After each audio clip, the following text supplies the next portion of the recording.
Hello and welcome to all you Geminis. This is your monthly horoscope for Gemini for the month of November 2021. So if you have a Gemini ascendant, first and foremost, and to a lesser extent your sun in Gemini, and to even a lesser extent the moon in Gemini.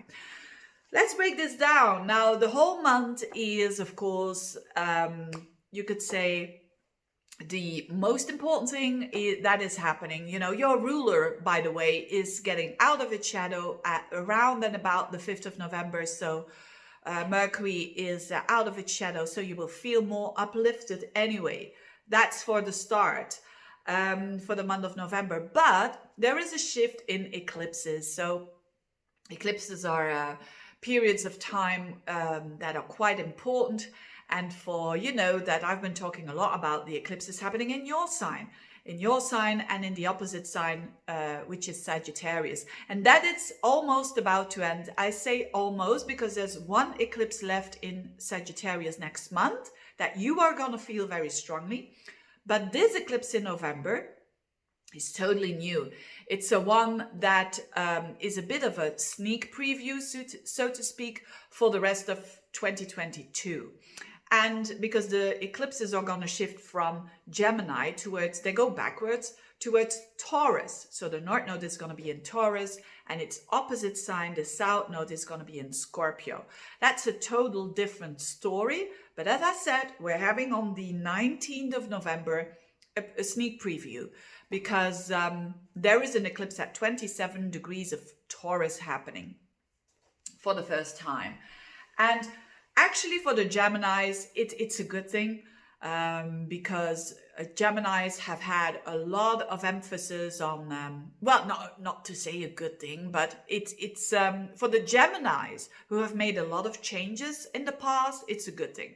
Because now they will be able to say, the pressure is a bit less on me. I mean, when you have the North Node in your sign, you kind of feel like, I need to expand. I need to do new things. I need to see life bigger. Is this everything? And that can put a lot of pressure on people. But for those of you who made some changes, and you still have got time, by the way, next month. But, for some of you who really have done already quite some changes there, this can be a relief, because these eclipses are happening now in not so key areas of your life. So it's a bit more on the background. Now, this one with the North Node shifting into Taurus, which is your 12th house. And by the way, this eclipse is a very positive one. So we had quite some tough eclipses from tough eclipse families, but this one belongs to the Saros cycle 5 South, which is a very gentle one. It's a fun one. It's a happy one. So, but for you, it's behind the scenes. It's happening in your 12th house. So the moon will be with the North Node. The moon and the North Node, when the North Node is there with the moon, it means something new, a new emotional setup, so to speak. And for you, it has to do with your spirituality. So you could be feeling more supported, but by the invisible world, so to speak. And you go within more to reload your batteries. And the South Node, where Mars is as well for the whole month, is in your 6th house in Scorpio. So it is a bit contradictory, because the South Node is about letting go and Mars is about action and cutting out. So it's a lot about letting go of old habits or routines that are not working for you anymore, letting go also of work, that an old way of working, so to speak. Therefore, it's a very good time to really go deep and investigate, because this is Scorpio, to go very deep and investigate why your work is not how you like it to be, and to change that. Mars is a planet of change. So if you want to change your work, if you want to have a different job, this is it. The South, this can be the beginning. Maybe you are just thinking about it, but something comes clear. Maybe because you're battling with people at work, and you're saying, hey, I'm not gonna put up with that. I'm going to make a plan to shift this, right? And this is really, really possible. So if you have the idea of changing jobs, it's good to prepare yourself for it, or whatever it is that you have to do, but doing it in a very strategic way. That is Scorpio. Not in a manipulative way, because that's not going to work, that's going to backfire, but in a positive way of Scorpio, it's having a plan, having structure, a strategy there, and doing it wisely, slowly but surely. That's Scorpio, you know, it knows what it does. And it's in combination with also finding energy, or finding, or you could say planning in time to relax and to reload your batteries. That's the 12th house. Time alone is very important, and it's going to be highlighted by this eclipse. Now, this eclipse around that time, you feel it the whole month, but around that time, Mars opposes Uranus, and then Venus is going to trine Uranus. So there's a lot of flavor of Uranus in this eclipse, which is about freeing up. And for you, the freeing up is definitely in freeing up of those old ways of routines that are not working for you and cutting them out. Mars is a cutting energy. Mars in the 6th is about cutting out and fixing problems. It's a good month to fix problems. If you have problems with whatever it is that has to do with your health as well, it's a good time to investigate, to go deep, to dig deep, to relax.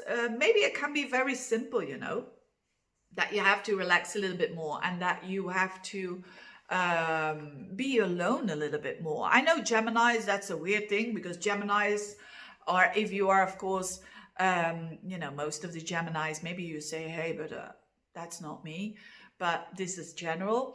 Geminis, they like other people, they need other people around them. It's a very extroverted sign. But now you're not going to feel that so much. You're going to feel a little bit more introverted, and it's a good thing. It's a very good thing indeed. So, and last but not least, we have, in the midst of all of this, Venus, of course, going into its shadow. Now, I'm going to talk a lot more about that in next videos, but it starts around the 18th of the month, that when Venus is at 11 degrees of Capricorn, which is your 8th house. There is a transformation taking place. So you can see already around the midst of November, when it comes to 8th house stuff, which is finances of other people, inheritances, taxes, investments that you share with other people. There is a transformation going on there, but it's the sneak preview, right? It's just the beginning of it, because Venus is going to be there for a long time, back and forward, and you're going to have a whole transformation of your shared assets that you have. So, and that's a positive one. But again, it won't go like this. It's going to go in steps. So, but you will see already the beginning of it around the 18th of, so be alert around the 18th, what's happening with your finances. On another level, this has to do with what other people value in you. With Venus there, wow, that's good. You're going to have a lot of appreciation. Even when Venus goes backwards and forwards, you're going to find more gifts that are given to you, more appreciation, whether it is financial or not. It doesn't have to be financial, by the way. It can be someone who's just giving you a compliment, or maybe a client that is really showing its gratitude and appreciation towards you. It's very grounded. It's in Capricorn, so it's very real, very nice indeed. Having said that, I'm going to stop here. Don't want to make those videos too long. Thank you so much for watching, and have fun in November. Bye-bye. And now as well, of course.